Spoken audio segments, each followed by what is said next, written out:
Assalamualaikum warahmatullahi wabarakatuh. Di sini saya akan sedikit menjelaskan tentang toharoh. Yang pertama, pengertian toharoh. Toharoh secara bahasa berarti bersih dan membebaskan diri dari kotoran dan najis. Sedangkan pengertian toharoh secara istilah atau syara, toharoh artinya adalah mensucikan diri dari najis, pakaian, dan juga tempat dari segala jenis kotoran atau najis dan hadas, baik itu hadas besar maupun hadas kecil, sesuai ketentuan yang ditetapkan oleh syariat Islam. Kotoran, najis, dan hadas yang dimaksud di sini yaitu adalah sesuatu yang dapat membuat tidak sahnya ibadah seperti sholat atau ibadah-ibadah lainnya.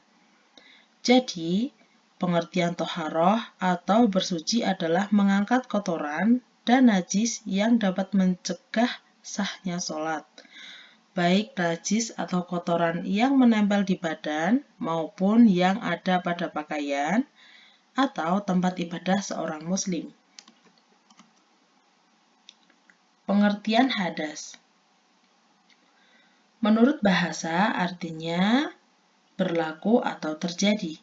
Menurut istilah, hadas adalah sesuatu yang terjadi atau berlaku yang mengharuskan bersuci atau membersihkan diri dari diri sehingga sah untuk melaksanakan ibadah.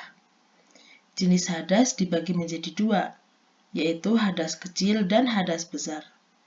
Seseorang dianggap mempunyai hadas kecil disebabkan oleh buang air besar, buang air kecil, dan kentut. Cara mensucikan diri dari hadas kecil dengan berwudu atau tayamum. Seseorang dianggap mempunyai hadas besar disebabkan oleh haid, nifas, junub, dan mengeluarkan air mani. Cara mensucikannya dengan mandi besar. Bila tidak memungkinkan mandi besar, boleh juga dengan tayamum. Hadas besar atau hadas kecil menjadi penyebab tidak sahnya sholat. Pengertian najis. Najis merupakan sesuatu yang datang dari dalam diri manusia atau luar yang menyebabkan tidak sahnya badan, pakaian atau tempat untuk dipakai beribadah.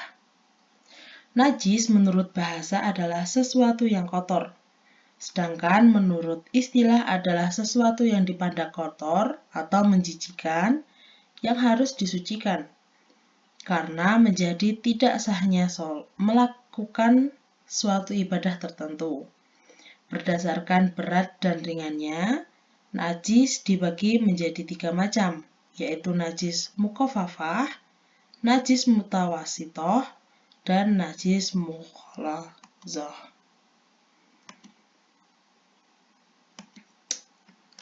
Selanjutnya, hadis dan najis menghalangi untuk beribadah kepada Allah seperti melaksanakan sholat, puasa, tawaf, dan memegang Al-Quran. Maka wajib bertoharoh atau bersuci sebagai kunci untuk dapat melaksanakan ibadah. Para fuqaha meletakkan bab toharoh selalu di awal pembahasan. Hal tersebut menunjukkan betapa pentingnya masalah toharoh. Alat untuk bersuci. Air suci yang mensucikan adalah salah satu air dalam hukum Islam yang digunakan untuk berwudu.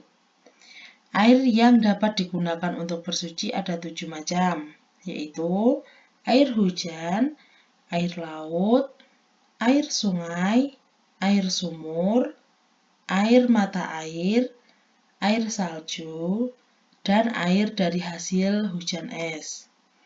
Ketujuh macam air ini disebut sebagai ari mutlak selama masih pada sifat asli penciptanya. Bila sifat-sifat asli penciptanya berubah, maka tidak lagi disebut air mutlak dan hukum penggunaannya pun berubah. Pertama, air suci dan mensucikan. Air suci dan mensucikan adalah semua air yang turun dari langit, Sumber air adalah dari dalam tanah atau air murni yang dapat digunakan untuk bersuci. Titik dalam Islam. Air ini disebut dengan tahur. Menurut mazhab Maliki dan Syafi'i, air disebut tahur selama tidak mengalami perubahan sifat. Jika sudah berubah aroma-aroma warna atau rasa, maka air tidak lagi disebut tahur. Yang kedua, perbedaan air suci dan mensucikan dari air biasa. Beda air suci, mensucikan, dan biasa adalah pada jenis keperluan yang bisa dipenuhi. Air tawar dapat digunakan untuk memenuhi kebutuhan sehari-hari, pembersih najis dan kotoran lain pada tubuh, pakaian, atau hal lain yang melekat di badan. Kebutuhan tersebut tidak bisa dipenuhi air suci biasa. Jenis air suci bisa dapat digunakan untuk minum, mandi, cuci pakaian, perkakas, dan keperluan lainnya. 3. Hukum air suci mensucikan. Para ulama membagi hukum penggunaan air menjadi 5 macam, yaitu yang pertama, wajib. Saat perkara yang wajib ditunaikan bergantung pada kesucian seseorang, baik dari hadas kecil maupun besar, misalnya menunaikan sholat. Yang kedua, haram. Air tersebut milik orang lain yang tidak mengizinkan untuk digunakan, disediakan khusus untuk kebutuhan tertentu, atau malah menjadi bahaya bila digunakan. Contohnya, seorang yang terserang penyakit bisa bertambah parah bila terkena air. Yang ketiga, sunnah. Air digunakan untuk berwudu saat masih dalam keadaan suci dari hadas atau mandi sunnah untuk melakukan sholat Jumat. Yang keempat, mubah. Air digunakan untuk minum dan sebagainya. Yang terakhir, makruh. Air digunakan saat keadaannya terlalu panas atau terlalu dingin, namun tidak sampai membahayakan kesehatan. Alasan menjadi makruh karena bila berwudu dengan air tersebut dapat mengganggu kekhusyukan dalam sholat.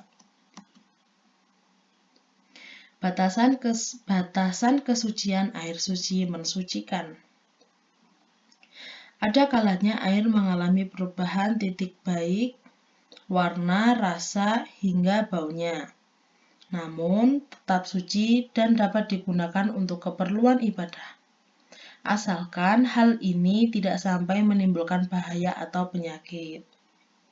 Selain menggunakan air, ketika seseorang ingin bersuci atau dalam artian suci dari hadas kecil dan orang tersebut tidak menemukan air untuk itu, maka diberikan kemudahan untuk masalah tersebut, yaitu bersuci menggunakan debu, yang disebut dengan istilah bertayamum. Benda-benda yang dapat menyerap kotoran, selain menggunakan air dan debu, kita juga bisa bersuci dengan menggunakan benda-benda yang dapat menyerap kotoran, seperti batu, tisu, kayu, dan semacamnya. Dalam hal ini, benda-benda tersebut dapat digunakan untuk menghilangkan najis seperti beristinaj.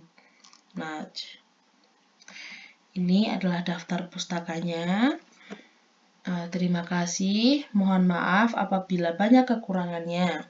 Wassalamualaikum warahmatullahi wabarakatuh.